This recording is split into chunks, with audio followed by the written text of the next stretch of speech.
What's up everybody? Today I have an amazing topic that I'm going to do the presentation for you guys. So it is about the static routing. So what is the static routing? Let's begin. As you can see that this is the question that I have asked you guys earlier. What is the static routing? The static routing is the routing method that allows you guys to manually add the route into the routing table.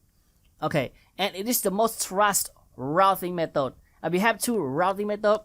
We have the static routing and the dynamic routing. So the dynamic routing is the routing method that dynamically learns the route from its neighbor. So we don't have to do the manually configurations to add the route into the routing table.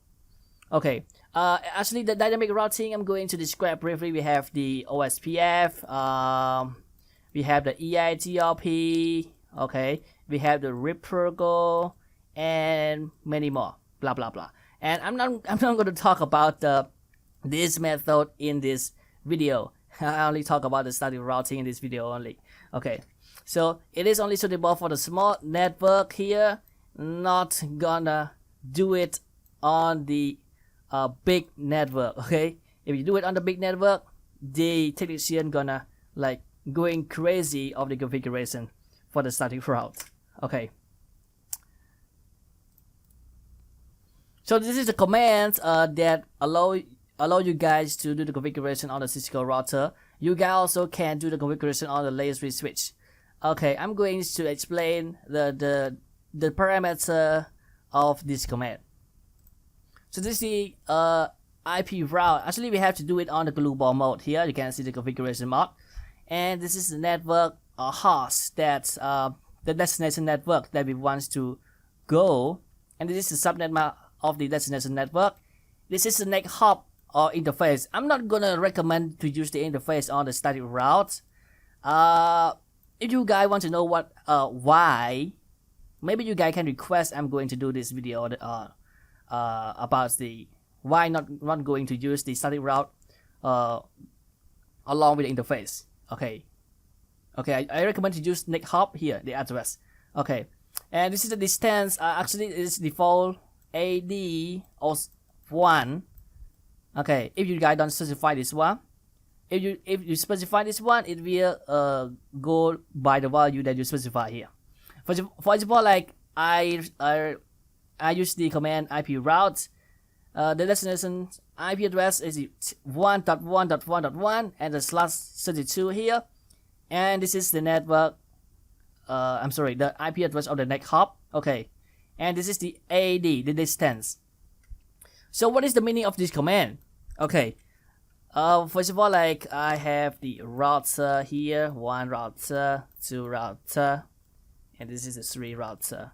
So this command I config on this router. So what does that mean?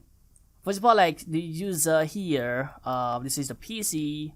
Okay, want to send the packets. First of all, like here the network 1.1.1.1/32 here. First of all, like this PC here want to send traffic to this network here. Actually, this is a loopback, and then going to send to this router.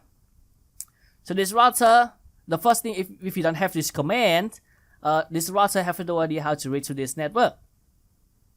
Okay, so if we apply this command to this router, it means that when the PC here or any other route, add the traffic come to any interface that go into this router.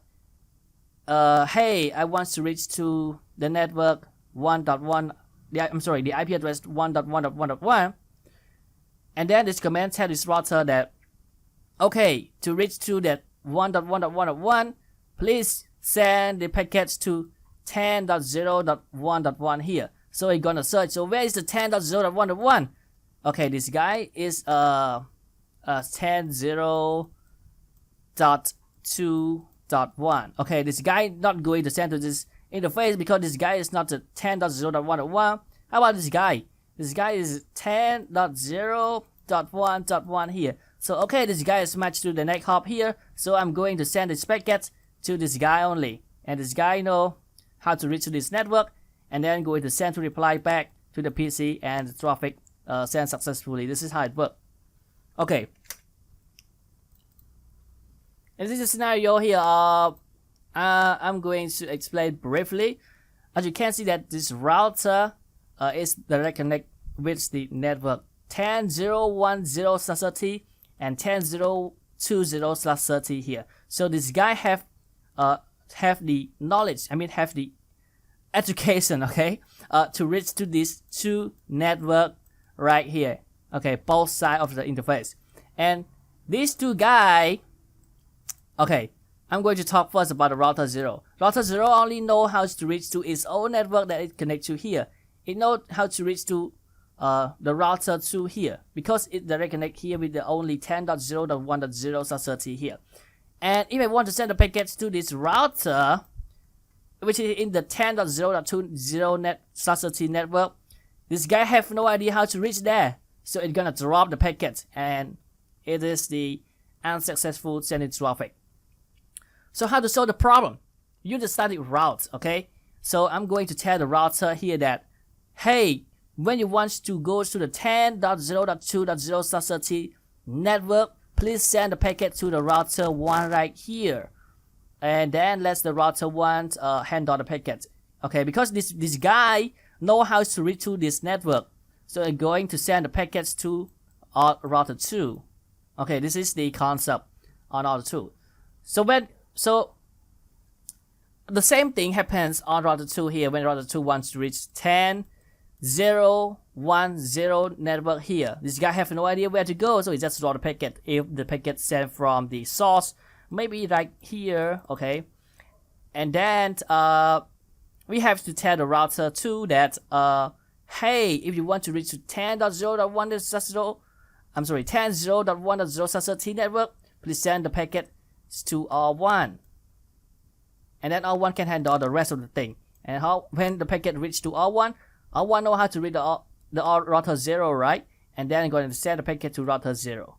Okay, this is the flow of the packet. Okay, I'm going to demo you guys the packet tracer, how to configure this lab. As you can see that this is the scenario here that I have already doing the pick up the router and configure the interface to up. Okay, I'm going to use the Notepad++ to make you guys easy to understand. The first thing pretends to be on the router 0 here.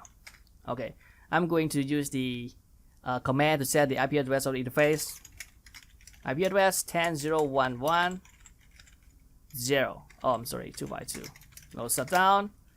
And then I'm going to use the IP route. Okay, I have to exit first. My fault. Okay, IP route. I'm going to tell this router that I want to reach to network 10.0.20, and this is the /30. It is the 252.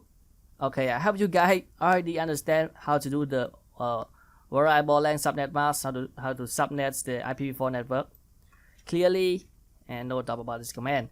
And how to go there? How to go to this network? Going to the next hop 10.0.1.2. So 10.0.1.2 here, which is the IP address of this router 1. And that's it. I'm sorry, you have to. And then we have to do the copy run start.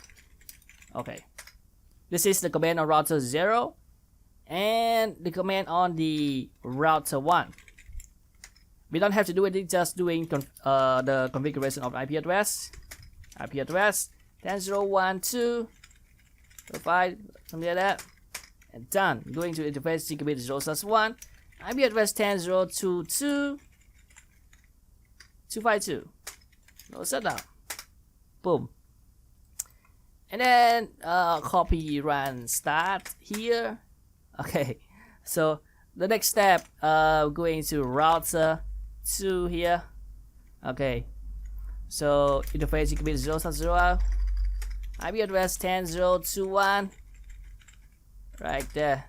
Okay, so I'm going to configure this router to tell this router that, okay, if you want to go to the network 10.0.1.0 here, okay, this is the subnet mask of this network, please go, send the traffic to 10.0.2.2, okay, which is this interface IP address of the router 1.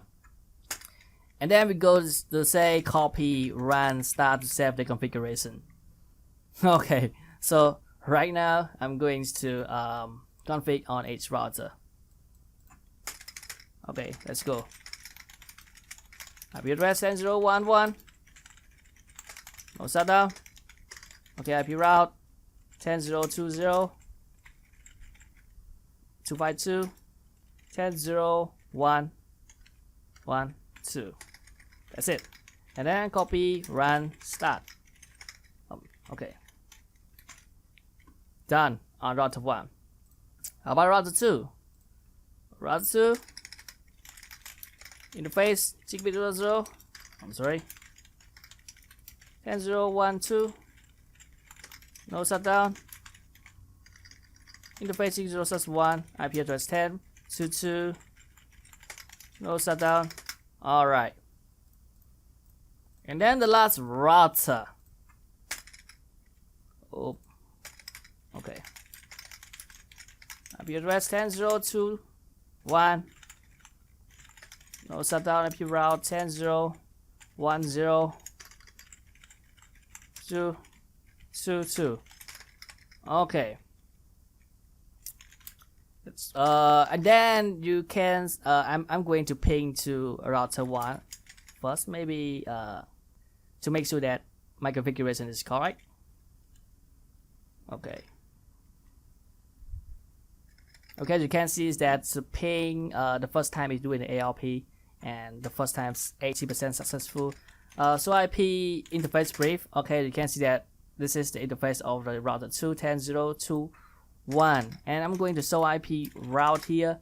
As you can see that to reach to the 10.0.1.0/13 network, I have to go send a packet to 10.0.2.2. So let's ping from router 2 to this router to router 0 here. Ping 10.0.1.1 here. Let's see. Okay, you can see that I get the reply back. Okay, another ping. As you can see, this is 5/5, 100% successful. Okay, this is the end of the lab and my session also. Thanks you guys for watching, and have a nice day.